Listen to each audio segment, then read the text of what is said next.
Welcome student in the new series of your biology online classes. Myself Dr. S.K. Singh teach you biology at your tongue.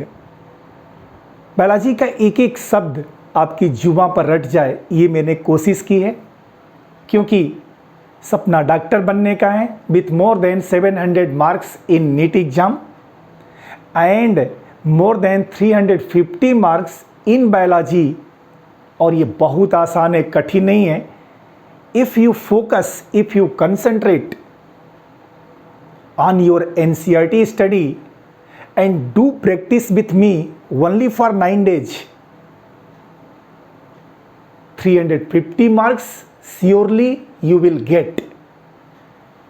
तो कोई भी चीज़ कठिन नहीं होती, बस होता क्या है, हमारी कोशिश कितनी है।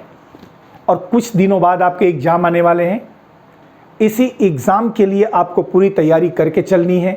और मैं जिन सीरीज़ को स्टार्ट करके चल रहा हूँ, अच्छी बात है, बहुत सारे स्टूडेंट्स जुड़े हुए हैं और सभी लोगों का रिस्पांस बहुत पॉजिटिव है। आप सिर्फ इस प्रैक्टिस को जाया मत होने दीजिएगा। इस प्रैक्टिस के बाद फिर मैं एक मॉडल पेपर कंप्लीट प्रैक्टिस कराऊंगा आपको इसी सीट पर। और शिवानुजा ट्यूटोरियल्स, जब भी किसी स्टूडेंट को लगे कि मैं भूल गया हूँ, just go for Shivanuja tutorials. YouTube पर जाइए, शिवानुजा ट्यूटोरियल्स को सर्च कर लीजिए और जिस पेपर का आपको प्रैक्टिस करना हो उस पेपर को आप उठा लीजिए। एक एक लेसन के मैं इम्पॉर्टेंट क्वेश्चंस को अपलोड कर रहा हूं और आप वहां से जब भी कोई टॉपिक आपका तैयार हो जाए तुरंत आप जाइए इस चैनल पर, कोई एक पेपर उठाइए, उसकी 5-10 मिनट प्रैक्टिस करके फिर दूसरा सब्जेक्ट पढ़ना शुरू कर दीजिए। स्टूडेंट्स, इस 9 days की सीरीज़ में आज हम लोग 6th सीरीज़ पर आ गए, 6वें सीरीज़ पर आ गए हैं। और 6th सीरीज़ में आज कुछ और भी इम्पॉर्टेंट क्वेश्चंस जो ऑल इंडिया के सेलेक्टेड फैकल्टी मेंबर्स के द्वारा बनाया गया कि नहीं ये क्वेश्चन आएगा ही आएगा या ऐसा ही क्वेश्चन आएगा, इसी पैटर्न पर क्वेश्चन आएगा, इसी को हम लोग डिस्कस करने चल रहे हैं। तो लेट अस कम। आप देखिए कि किस तरह से क्वेश्चंस को फ्रेम किया गया है। आप देखेंगे तो घबरा जाएंगे कि क्वेश्चन किधर से स्टार्ट है। अरे भाई, अपने मोबाइल को लैंडस्केप मोड पर ले जाओ और उस लैंडस्केप मोड पर, या फिर आपके पास टैब हो तो टैब पर बहुत साफ दिखेगा, लैपटॉप होगा तो और साफ दिखेगा। मोबाइल को लैंडस्केप मोड पर लाइए और बिल्कुल फोकस कर लीजिए। देखिए क्वेश्चन नंबर 1 यहाँ से स्टार्ट है। Let us come to the first question students. First question क्या है? आंसर है, क्वेश्चन है not answer.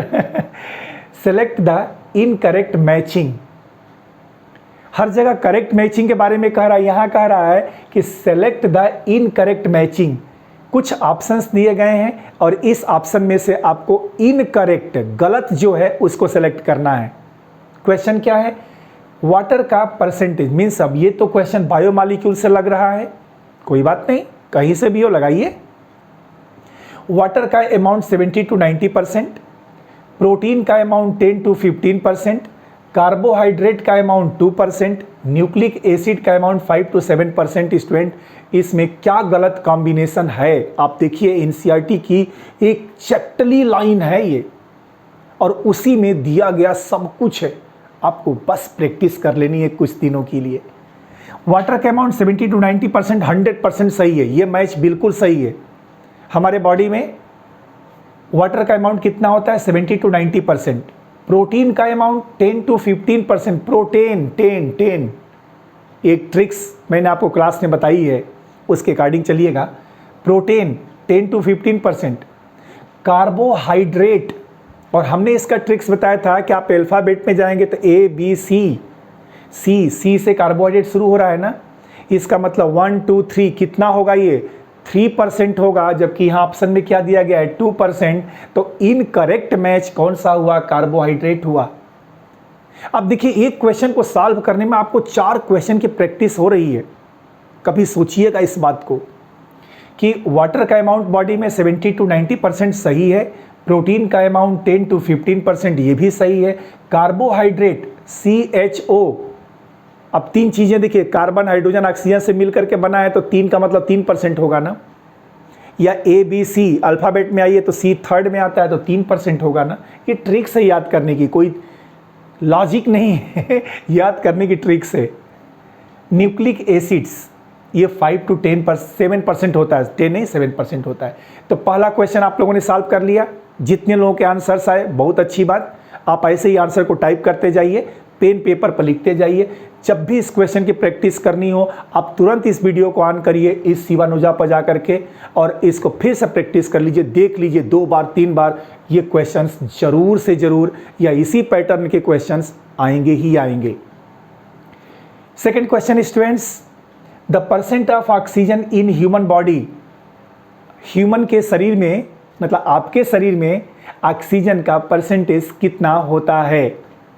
The percentage of oxygen in human body, option सुन लीजिए, 65%, दूसरा ऑप्शन 46.6%, तीसरा 18.5%, चौथा 3.3%। आपको बताएं ये एनसीईआरटी में ये सभी ऑप्शंस दिए गए हैं, लेकिन अलग अलग कंपोनेंट्स के लिए दिए गए हैं। अब उसमें से बताना ये है कि ऑक्सीजन हमारे शरीर में कितनी होती है।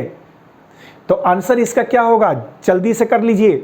आंसर इसका होगा स्टूडेंट 65%। भाई सुनिए, जो चीज़ें मैं आपको बता रहा हूं उसको टिक भी करते चला जाए।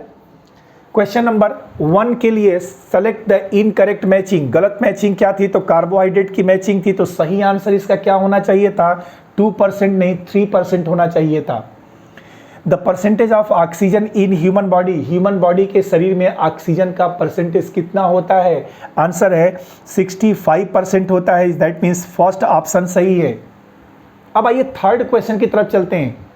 अब देखिए ना, जो भी हमारा बच्चा एनसीईआरटी पढ़ा होगा ना उसको लाइन से ये सब चीज़ें मिलती होंगी, वर्ड भी मिलता होगा, कामा भी मिलता होगा, फुल स्टॉप भी मिलता होगा, हर चीज़ मिलता होगा।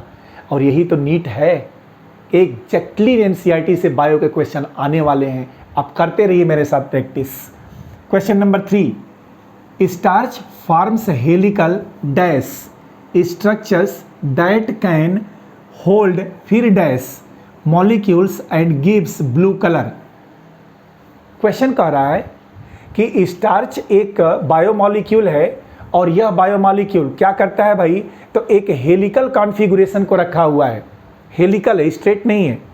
और उस हेलिकल स्ट्रक्चर में, हेलिकल स्ट्रक्चर का नाम क्या है, स्टार्च के हेलिकल फॉर्म, ऐसे हेलिकल फॉर्म का नाम क्या है। एक दूसरा कह रहा है कि वह किस चीज़ को होल्ड करता है, तो ब्लू कलर को देता है। तो स्टार्च का कौन सा स्ट्रक्चर हेलिकल होता है और वह हेलिकल स्ट्रक्चर ब्लू कलर को कब देता है। ऑप्शन देखिए उसका students, what are the options. तो ऑप्शन आपको बिल्कुल करेक्ट दिखेगा। क्या दिखेगा भाई, 1 लिखा गया है ना, फर्स्ट ऑप्शन प्राइमरी स्ट्रक्चर है। और मतलब यहाँ पर हेलिकल स्ट्रक्चर क्या प्राइमरी है, होल्ड किसको करेगा, आयोडीन को। तो चलो आयोडीन तो होल्ड करेगा, ब्लू कलर को देगा, ये बात समझ में आती है। सेकेंड ऑप्शन कह रहा है कि स्टार्च का हेलिकल स्ट्रक्चर सेकेंडरी स्ट्रक्चर होता है और वह आयोडीन को होल्ड करके ब्लू कलर देता है। अगर ये सही है तो आप इसको बता दीजिए, नहीं तो फिर थर्ड ऑप्शन देखिए, स्टार्च का टर्शियरी स्ट्रक्चर है और वह आयोडीन को होल्ड करेगा तो ब्लू कलर देगा। क्या ये सही है। चौथा ऑप्शन क्वार्टरनरी स्ट्रक्चर स्टार्च का है और वह आयोडीन को होल्ड करेगा तो ब्लू कलर को देगा। स्टूडेंट इतने में तो आंसर आ जाना चाहिए था। क्या आंसर दिया, बिल्कुल सही आंसर। क्या है भाई, तो आंसर है इसका कि स्टार्च का हेलिकल स्ट्रक्चर सेकेंडरी स्ट्रक्चर होता है, दूसरा वाला ऑप्शन।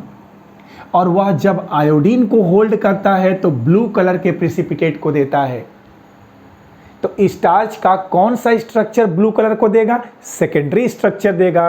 किसको होल्ड करने के बाद देगा, तो आयोडीन को होल्ड करने के बाद। तीसरे क्वेश्चन को भी आप लोगों ने प्रैक्टिस कर लिया। चौथे क्वेश्चन पर आ जाते हैं। फोर्थ क्वेश्चन पढ़िए, क्या कह रहा है, blood concentration of glucose in normal healthy person is. एक स्वस्थ व्यक्ति है और उस स्वस्थ व्यक्ति के बॉडी में, ब्लड में ग्लूकोज का कंसंट्रेशन कितना होना चाहिए। एक हेल्दी पर्सन के ब्लड में ग्लूकोज की मात्रा कितनी होनी चाहिए। ऑप्शन सुनिएगा, फर्स्ट ऑप्शन कर रहा है 2 to 3 मिलीमोल, क्या 2 से 3 मिलीमोल होना चाहिए, ये ऑप्शन सही है। सेकेंड ऑप्शन कर रहा है 4.5 to 5 मिलीमोल, क्या ये ऑप्शन सही है। तीसरा कह रहा है, थर्ड ऑप्शन 6 to 7 मिलीमोल, 6 से 7 मिलीमोल सही है। या चौथा कह रहा है 1 मिलीमोल, 1 मिलीमोल होना चाहिए ग्लूकोज की मात्रा। कितना होना चाहिए ग्लूकोज की मात्रा? आंसर है एक हेल्दी पर्सन के ब्लड में ग्लूकोज की मात्रा 4.5 से लेके 5 मिलीमोल होनी चाहिए अगर हेल्दी है तो। ये मात्रा डिस्टर्ब नहीं होनी चाहिए भाई बच्चों। तो हो गई चौथे क्वेश्चन की प्रैक्टिस। क्या भाई? 4.5 to 5 मिलीमोल की। आगे थोड़ा सा बढ़ जाइए, देखिए कैसे माइंड मूव कर रहा है ना। जैसे क्वेश्चन मेडिकल के होते हैं और आप एक क्वेश्चन के बाद दूसरे की तरफ शिफ्ट होते हैं, तीसरे की तरफ शिफ्ट होते हैं, ठीक उसी तरह से आता है। अगला क्वेश्चन क्या कह रहा है? CH3 CH2 14 COOH इज, ये फार्मूला नीचे दिए गए ऑप्शन में से किसको रिप्रेजेंट करता है? या नीचे दिए गए ऑप्शन में से किसका फार्मूला CH3 CH2 14 COOH है? क्या यह फार्मूला ग्लिसरॉल का है? क्या यह फार्मूला फैटी एसिड का है? क्या यह फार्मूला कोलेस्ट्रॉल का है? या क्या यह फार्मूला फास्फोलिपिड का है स्टूडेंट्स? अरे ये तो आसान क्वेश्चन था, फटाफट आप लोगों ने आंसर बोल दिया कि ये CH3 CH2 14 COOH ये फार्मूला है किसका? तो आंसर है फैटी एसिड का। This is the formula of fatty acids. एकदम सही है। चलिए क्वेश्चन नंबर 5 क्वेश्चन हम लोगों ने प्रैक्टिस कर लिया जिसका मोस्ट प्रोबेबिलिटी है आने की। छठवें क्वेश्चन पर आ जाइए, 6th क्वेश्चन को देखिए। अब यहां पर देखिए, जिसको याद होगा, जिस बच्चे को ना NCERT के या उसका फार्मूला, तो वो बता पाएगा, बट ट्राई सबको करना है। क्या? Palmitic and arachidonic acid contain how many carbon atoms in carboxyl group including indicating carboxyl group। मतलब इन कार्बोक्सिल नहीं कहना है, मतलब पूरे चेन प्लस कार्बोक्सिल ग्रुप दोनों को जोड़ दें तो पाल्मिटिक एसिड में और एराकिडोनिक एसिड में कितने कार्बन एटम होते हैं रेस्पेक्टिवली। मतलब पहले पाल्मिटिक एसिड को बताना है, फिर एराकिडोनिक, मीन्स पाल्मिटिक में कितना कार्बन एटम होगा और एराकिडोनिक एसिड में कितना कार्बन एटम होगा। How much carbon atom present in palmitic and arachidonic. Option सुनिएगा, पाल्मिटिक में कह रहा है 16 और एराकिडोनिक में 19। क्या 16-19 का क्रम होगा इनका? पाल्मिटिक और एराकिडोनिक का दूसरा ऑप्शन कह रहा है 15-19। क्या इसमें 15 कार्बन है और इसमें 19 कार्बन है? अगर आपको सही लगता हो तो करिए, अदरवाइज फिर आगे बढ़िए। थर्ड ऑप्शन को देखिए, थर्ड कह रहा है कि पाल्मिटिक में 16 कार्बन है और एराकिडोनिक में 20 कार्बन है। क्या ये सही है? अगर सही है तो इसको सेलेक्ट कर लीजिए, नहीं तो फिर चौथे ऑप्शन को देखिए, पाल्मिटिक में 18 कार्बन और एराकिडोनिक में 20 कार्बन। अब आपके पास चारों ऑप्शन आ गया। अब आप बता दीजिए कौन सा ऑप्शन सही होगा। तो स्टूडेंट, इसका पाल्मिटिक एसिड में 16 कार्बन होता है, 16 कार्बन, और एराकिडोनिक में 20 कार्बन होता है। दैट मीन्स इस क्वेश्चन का आंसर थर्ड सही होगा। देखिए ना, अब इसके बाद से कभी भी मेडिकल में क्वेश्चन आ जाएगा कि पाल्मिटिक और एराकिडोनिक में कितना कार्बन एटम है, तो आप अगर नहीं भी रिवाइज किया होगा ना तो ये याद रहेगा आपको, और क्वेश्चन का फ्रेम खत्म होते होते आप आंसर वहां पर नीट की एग्जाम में दे पाओगे। यही तो मेरी कोशिश है आपके सपने को पूरा करने की। और आप प्रैक्टिस करते जाइए, घबराइएगा नहीं, पेशेंस लूज मत करिएगा। अभी आपको लगेगा कि हो सकता है कि आए ना आए, लेकिन जिस दिन एग्जाम में बैठोगे उस दिन ये सारे क्वेश्चन आपको कैसे दिमाग पर घूमेंगे कि काश मैंने ये प्रैक्टिस को और बढ़ा लिया होता। एनीहाउ, आगे बढ़ते हैं। क्वेश्चन नंबर 7, 7वां क्वेश्चन क्या कहता है? कहता है कि the chemical and physical property of amino acid based on, एक अमीनो एसिड की केमिकल और फिजिकल प्रॉपर्टी किस पर आधारित होती है? क्या वह NH2 ग्रुप पर होती है? क्या वह COOH ग्रुप पर होती है? क्या वह R ग्रुप प्रास्थेटिक ग्रुप पर होती है, या फिर सब पर होती है? ये क्वेश्चन है तो बड़ा सिंपल, बट स्टूडेंट के दिमाग में अगर 2-3 कॉन्सेप्ट घूम रहा होगा ना तो पक्का वो गलत आंसर कर जाएगा। आप ट्राई करिए, मैं आपको समय देता हूं कि केमिकल और फिजिकल प्रॉपर्टी जो है अमीनो एसिड की किस पर आधारित होती है।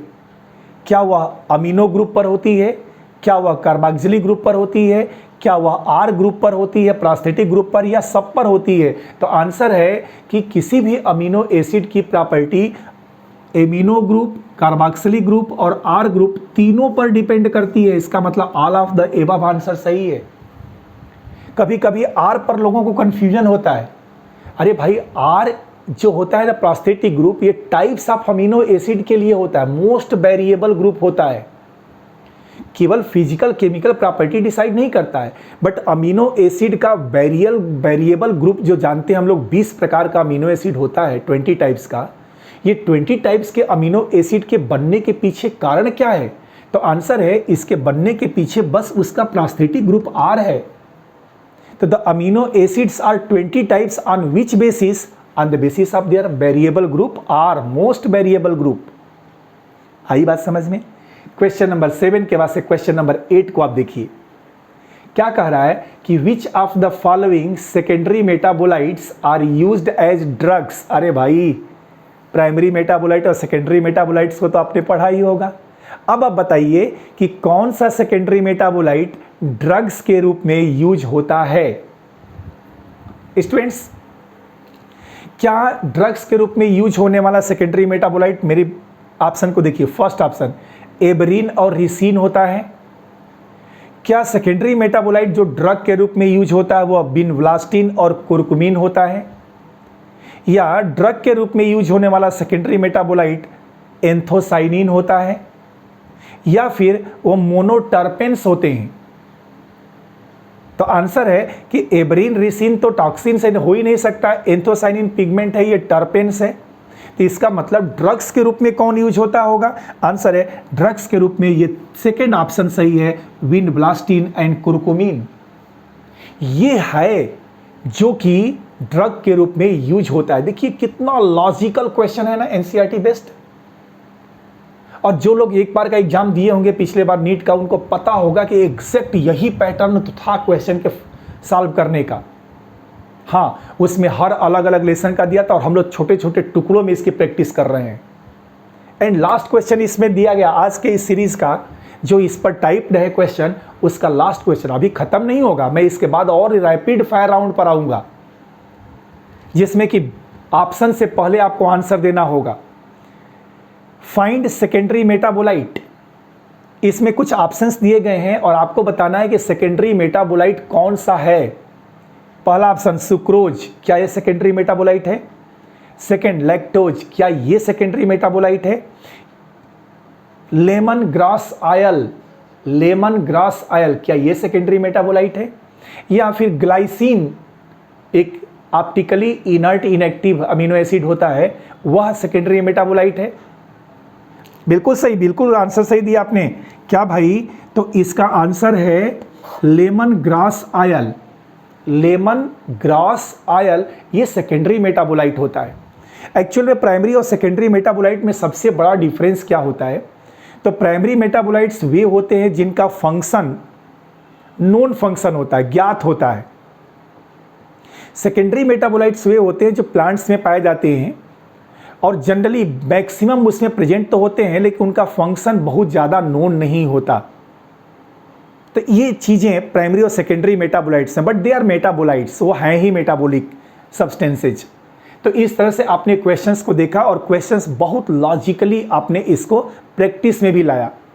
क्या क्या लाया भाई? तो इनकरेक्ट मैच किसका था? कार्बोहाइड्रेट का, जो 2% था, होना चाहिए था 3%। फिर आपने देखा कि ऑक्सीजन का परसेंट ह्यूमन बॉडी में कितना होगा? आंसर है 65% सही होगा। स्टार्च का कौन सा स्ट्रक्चर आयोडीन को होल्ड करके ब्लू कलर देगा? तो स्टार्च का सेकेंडरी स्ट्रक्चर आयोडीन को होल्ड करके ब्लू कलर को देगा, ये सही हो गया। एक हेल्दी पर्सन के ब्लड में ग्लूकोज का कंसंट्रेशन कितना होना चाहिए? तो 4.5 से 5 मिलीमोल का होना चाहिए। आगे बढ़ते हैं, ये किसका फार्मूला दिया गया भाई? तो ये फार्मूला फैटी एसिड का दिया गया। आगे बढ़ जाते हैं, पाल्मिटिक एंड एराकिडोनिक एसिड में कितना कार्बन होता है रेस्पेक्टिवली? तो 16 और 20 का ऑप्शन होता है। पाल्मिटिक में 16, एराकिडोनिक में 20 कार्बन होते हैं। इधर आपने देखा कि कौन सा केमिकल कह रहा है ना, केमिकल और कौन सा नहीं कह रहा है कि केमिकल और फिजिकल प्रॉपर्टी अमीनो एसिड की किस पर डिसाइड होती है? आंसर है एमिनो ग्रुप पर डिसाइड होती है। कार्बोक्सिलिक ग्रुप पर भी होती है और आर ग्रुप पर भी होती है, इसका मतलब ऑल ऑप्शन सही हो गया। कौन सा सेकेंडरी मेटाबोलाइट ड्रग्स के रूप में यूज होता है, तो विनब्लास्टिन और कुर्कुमिन होता है। फिर कह रहा है कि सेकेंडरी मेटाबोलाइट कौन सा है, तो इस ऑप्शन के according lemon grass oil secondary metabolite है students. Okay students, now come to the rapid fire rounds. अब आपको बहुत तेजी से कुछ क्वेश्चंस के आंसर बताते चलने हैं, जिसमें कि आपकी कोशिश रहनी चाहिए कि फ्रेम ऑफ क्वेश्चंस के कंप्लीट होते ही, सुनिएगा ध्यान से, जैसे कोई भी क्वेश्चंस मैं लिखूं उस क्वेश्चन का फ्रेम ऑफ रीडिंग पढ़ने के साथ साथ इसके ऑप्शन आ जाएं तो आप ये मानिए कि पूरी तैयारी हमारी हो चुकी है और निश्चिंत हो जाइए एग्जाम के लिए। क्या आने दो भाई, एग्जाम देखा जाएगा।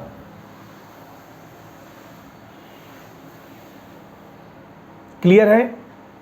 चलिए, ये क्वेश्चंस पहले से तो खत्म हो चुके। अब आइए रैपिड फायर राउंड्स पर, जिसका कंडीशंस मैंने बोला था आपके सामने कि इसके फ्रेम ऑफ रीडिंग के साथ साथ आपके क्वेश्चंस आने चाहिए, और बिल्कुल आप लोग दे रहे हैं आंसर, बहुत अच्छी बात है।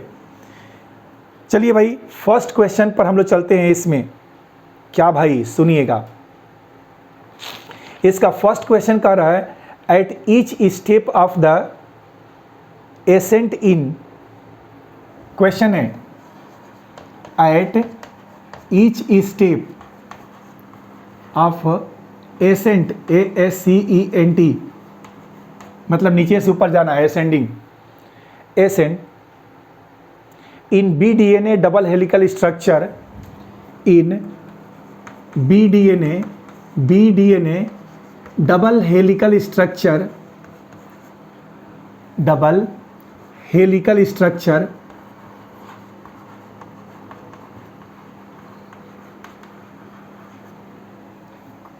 क्वेश्चन पढ़ते रहिएगा।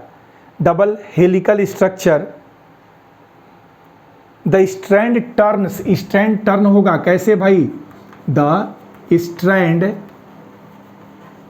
टर्न्स, एंगल पूछ रहा है, एंगल पूछ रहा है, किस एंगल पर, हर स्टेप पर DNA का मॉलिक्यूल टर्न होगा, एंगल क्या होगा उसका। ऑप्शन बिल्कुल ले लीजिए, 36 डिग्री, 72 डिग्री, पहला ऑप्शन इसका आएगा, 36 डिग्री पर टर्न होता है। दूसरा ऑप्शन सुन लीजिएगा, 72 डिग्री पर ये टर्न होगा। तीसरा ऑप्शन भी सुन लीजिए, थर्ड ऑप्शन, पहला ऑप्शन क्या 36 डिग्री पर टर्न होगा, दूसरा 72 पर होगा, या 90 डिग्री पर टर्न होगा, या फिर कह रहा है कि 18 डिग्री पर टर्न होगा। DNA का डबल हेलिकल स्ट्रक्चर होता है ना, तो कह रहा है कि एट ईच स्टेप, हर स्टेप पर, फॉर एग्जांपल यहाँ डायग्राम देखो आप, ये है और ये DNA का डबल हेलिकल स्ट्रक्चर है, ऐसे ये DNA का डबल हेलिकल स्ट्रक्चर, ये DNA हो गया।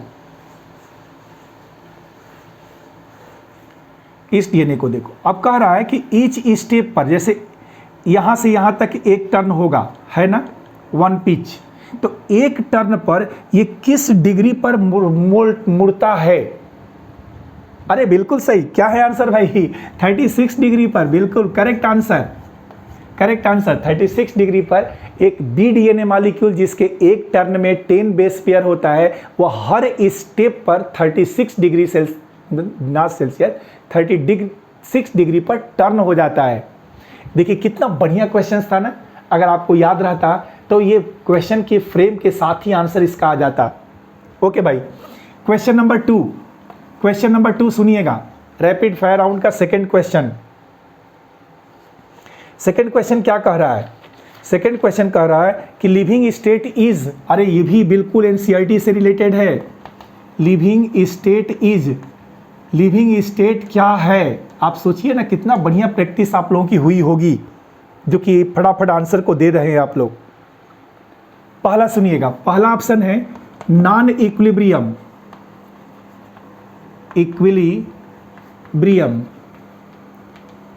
नॉन स्टीएडी, क्या ये ऑप्शन सही होगा कि लिविंग स्टेट नॉन इक्विलिब्रियम में होता है और नॉन स्टीएडी में होता है? तो आंसर है भाई नॉन इक्विलिब्रियम तो होता है। दूसरा सुन लीजिएगा, क्या वह इक्विलिब्रियम में होता है एंड स्टेडी स्टेट होता है? तो आंसर है, सुनिए, नॉन इक्विलिब्रियम में तो नहीं होता है। नॉन इक्विलिब्रियम और नॉन स्टेडी, क्या पहला वाला सही है? आंसर है नहीं, सही नहीं है। नॉन इक्विलिब्रियम में तो होता है बट नॉन स्टेडी स्टेट नहीं होता। यहाँ स्टेडी स्टेट तो होता है बट इक्विलिब्रियम नहीं होता। तो तीसरा ऑप्शन तो अपने आप मिल जाएगा ना, क्या होगा? Non equilibrium and steady state. क्या होगा भाई? नॉन इक्विलिब्रियम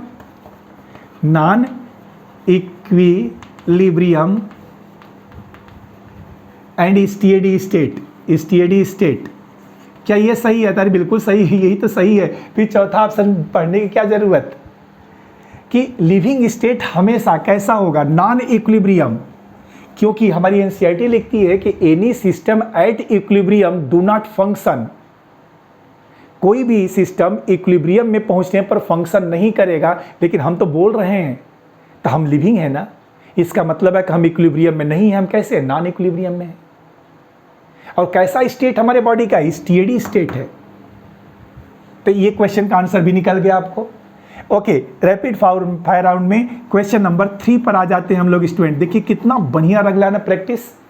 सुनते हुए क्वेश्चंस को सॉल्व करना है।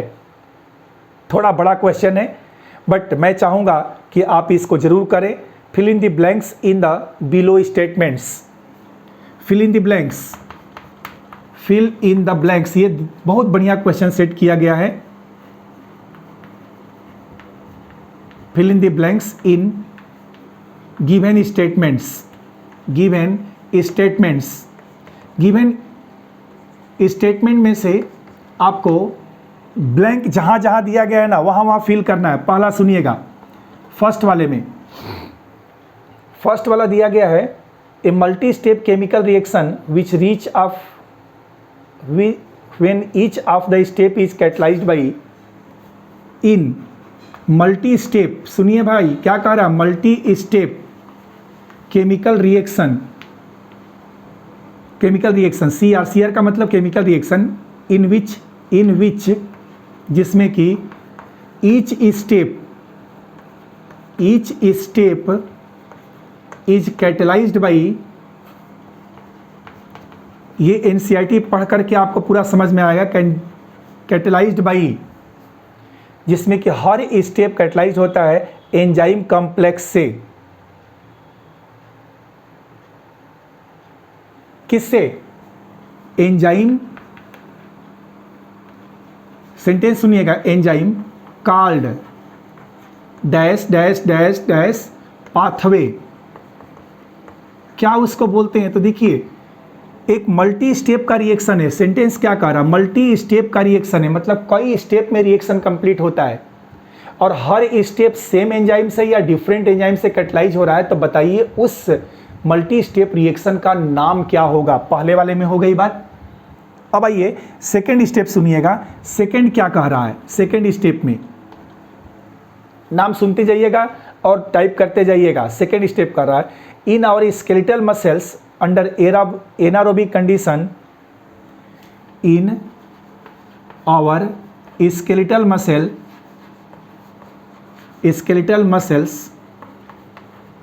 में muscles under anaerobic condition, जब ऑक्सीजन ना हो तो anaerobic condition। सेंटेंस सुनिए ना, कितना बढ़िया कह रहा है कि स्केलेटल मसल्स में एनारोबिक कंडीशंस में डैश डैश डैश फॉर्म्ड क्या बनेगा? तो यहां क्या होगा? ये देखिए यहां क्या होगा, ये देखिए। और तीसरा भी स्टेटमेंट सुन लीजिए। थर्ड स्टेटमेंट क्या कह रहा है? थर्ड स्टेटमेंट कह रहा है कि इन ईस्ट में during fermentation glycolytic pathway results इन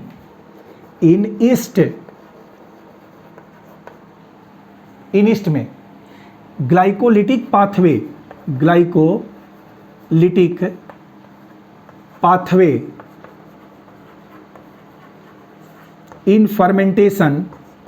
इन फर्मेंटेशन फॉर्म्स क्या बनाएगा, FORMS।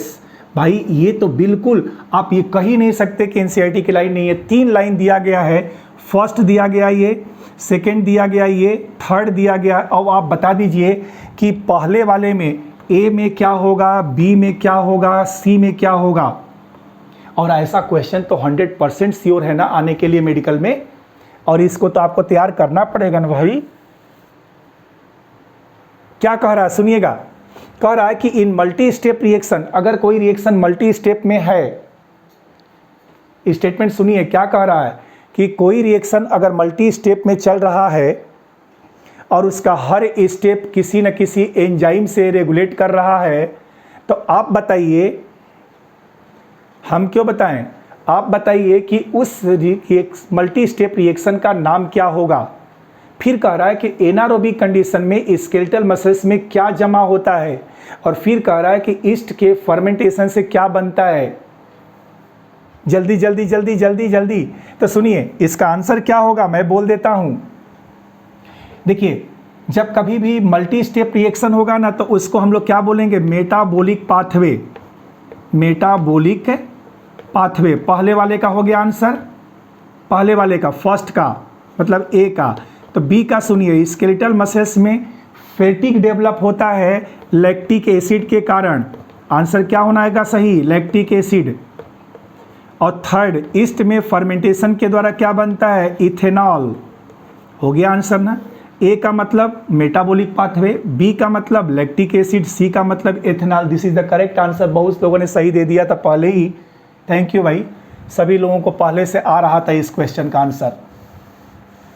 ओके भाई, रैपिड फायर राउंड है, इसलिए हम लोग बिल्कुल समय इसमें जाया नहीं कर सकते।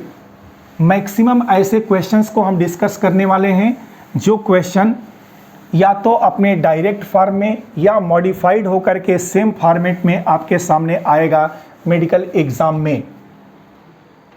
क्वेश्चन नंबर 4, स्टूडेंट्स तैयार हो जाइए क्वेश्चन नंबर 4 के लिए, और फटाफट इसका आंसर देने की कोशिश करें आप लोग।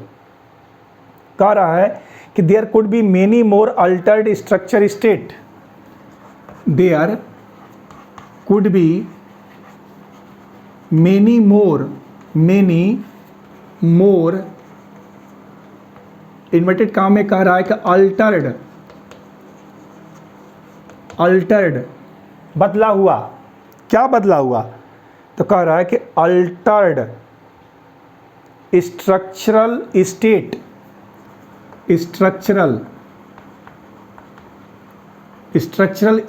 और आप लोगों को पता है कि इस अल्टर्ड स्ट्रक्चरल स्टेट को हम लोग क्या कहते हैं, अरे भाई पता है नहीं तो सुन लीजिएगा, इसको हम लोग ट्रांजिशन स्टेट कहते हैं। तो ये नाम भी क्वेश्चन में हो सकता है, उसका नाम क्या है, transition state. There could be many more altered structural state between stable substrate and the product, between stable substrate and product. देखिए कितना लंबा क्वेश्चन जा रहा है ना, सिर्फ आपका समय बर्बाद करने के लिए कि पढ़ने में समय बर्बाद हो, बट ये इंपॉर्टेंट है। Stable substrate and product in enzymatic reaction, किसमें कह रहा है, इन एंजाइमेटिक रिएक्शन, एक एंजाइमेटिक रिएक्शन में, फुल स्टॉप। फिर क्या कह रहा है, कह रहा है कि द स्ट्रक्चरल स्टेट आर, और कह रहा है कि इसका द स्ट्रक्चरल स्टेट आर, इसका स्ट्रक्चरल स्टेट क्या होगा। क्वेश्चन पूछ दिया भाई, क्वेश्चन जल्दी से आंसर दीजिए। There could be many, NCERT की लाइन है ये, हाँ, कि there could be many more altered structural state means many more transition state between stable substrate and product in enzymatic reaction.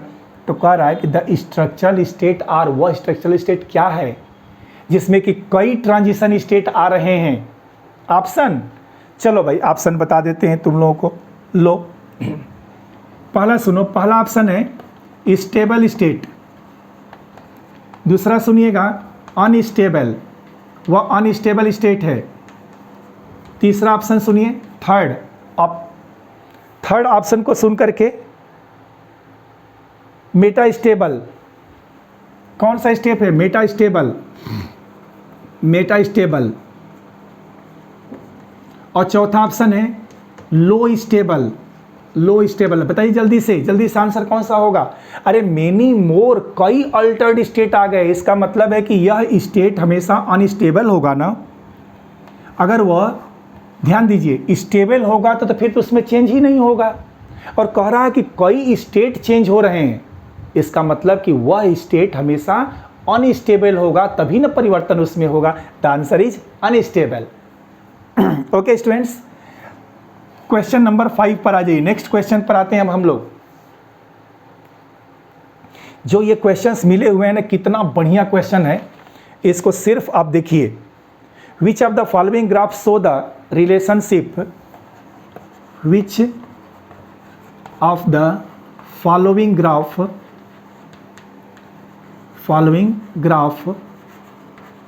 show, SHOW, which of the following graphs show the relationship between enzyme activity and substrate concentration? So between enzyme activity, E activity मतलब enzyme activity and substrate concentration, substrate concentration और enzyme activity के बीच में कौन सा graph relation को show कर रहा है? फटाफट सभी ग्राफ को बना देता हूं। देखो ये ऑप्शन के ग्राफ हैं आपके सामने, ये 4 ऑप्शन के ग्राफ हैं।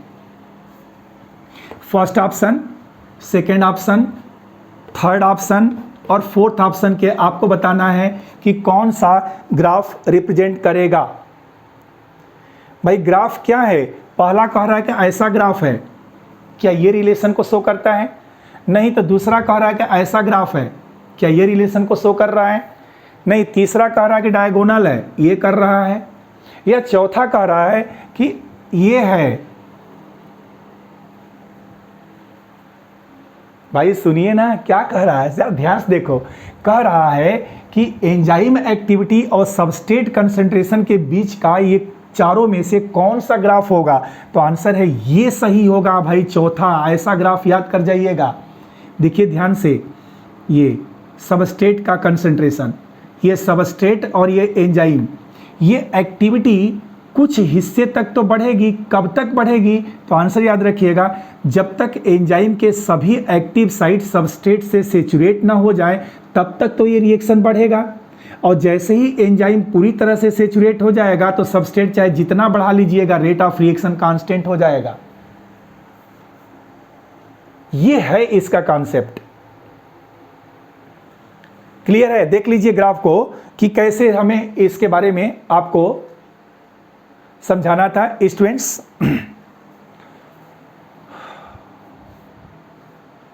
देखिए ना, चलिए एक क्वेश्चन लास्ट में, लास्ट क्वेश्चन पर आ जाइए फटाफट। देखिए अंतिम क्वेश्चन, लास्ट क्वेश्चन है। लास्ट क्वेश्चन क्या कह रहा है? कह रहा है कि द फिगर गिवन बिलो, फिर देखिए क्वेश्चन नंबर 6 पर फिगर दे रहा है, द फिगर गिवन बिलो, एक ग्राफ बनाया गया है। Show the conversion of A substrate into product, show the SHOW, show the conversion of substrate S into product P। Substrate को किस में कन्वर्ट करते हुए दिखा रहा है? प्रोडक्ट P में। क्लियर है? अब कह रहा है कि आइडेंटिफाई ABCD। क्वेश्चन कह रहा आइडेंटिफाई ABCD। क्वेश्चन क्या है? तो इसके लिए तो आपको ग्राफ बनाना पड़ेगा ना। चलिए मैं ग्राफ बना देता हूं भाई, कि आप भी सोचेंगे कि हाँ भाई सर ने ग्राफ बना दिया है, अब इसमें से आंसर मुझे देना है। ये ग्राफ एनसीईआरटी से लिया गया है और क्वेश्चन सेट करने वाले ने बहुत अच्छा काम किया है कि इस तरह के क्वेश्चंस बिल्कुल एक दो बार आ भी चुके हैं आई थिंक ये क्वेश्चन, इसलिए रिपीट होने के चांसेस इसके बहुत हैं। क्या भाई? तो सुनिएगा, एक ग्राफ आप याद करिए थोड़ा सा।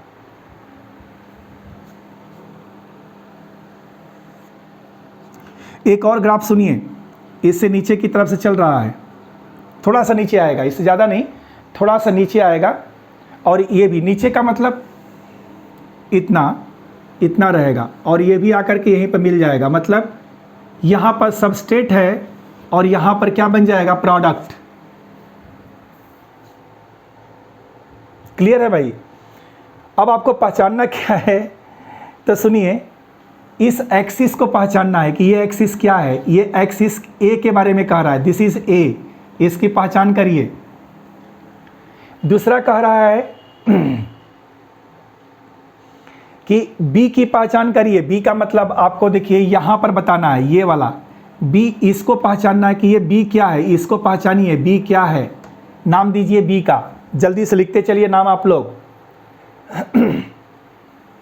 सी के बारे में कह रहा है, सी ये कह रहा है कि ये सी है, देखिए ध्यान से, ये वाला सी, इसका नाम क्या होगा? ये सी के बारे में कह रहा है। व्हाट इज सी? सी क्या है? ओके भाई, अब इसके बाद से कह रहा है इसका बता दीजिए, इसका क्या मतलब हुआ? ये डी हुआ, इस डी को क्या बोलते हैं? तो आप देखिए, इस एक्सिस को क्या बोलेंगे? ए, यहाँ टिप पर इसको बी, इसको क्या कहेंगे? इस छोटे वाले पार्ट को सी क्या कहेंगे? और ये बड़े वाले को क्या बोलेंगे? डी। पहचान करिए इसकी। ए का मतलब क्या? बी का मतलब क्या? ए, बी, सी एंड डी, चारों पहचानिए जल्दी जल्दी। भाई ए तो पोटेंशियल एनर्जी है ना, ए क्या है? पोटेंशियल एनर्जी, एकदम सही बात है। बी क्या है? अरे भाई बी तो ट्रांजिशन स्टेट है। बी क्या है? That is transition state. Transition state, B is the transition state. अरे वाह। सी देखिए, सी क्या कह रहा है? सी कह रहा है this is the activation energy with enzyme. ये एक्टिवेशन एनर्जी है, C is the activation energy with enzyme. मतलब अगर एंजाइम है तो आप देखिए ना, एंजाइम रहेगा तो हम लोग क्या पढ़ें कि एंजाइम रहने पर एक्टिवेशन एनर्जी कम हो जाएगी। तो डी के बारे में क्या कह रहा है? डी भी तो एक्टिवेशन एनर्जी ही होगी, एकदम सही बात है।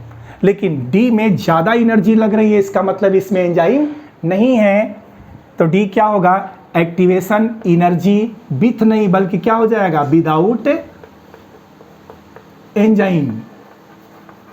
तो स्टूडेंट ये इसको पहचानना था और this is the correct answer. This is the answer of A B C D, यही इसका आंसर होना चाहिए ग्राफ का। आज के दिन इतनी कम प्रैक्टिस किया हम लोगों ने, फिर भी ढेर सारे क्वेश्चंस को सॉल्व कर लिया।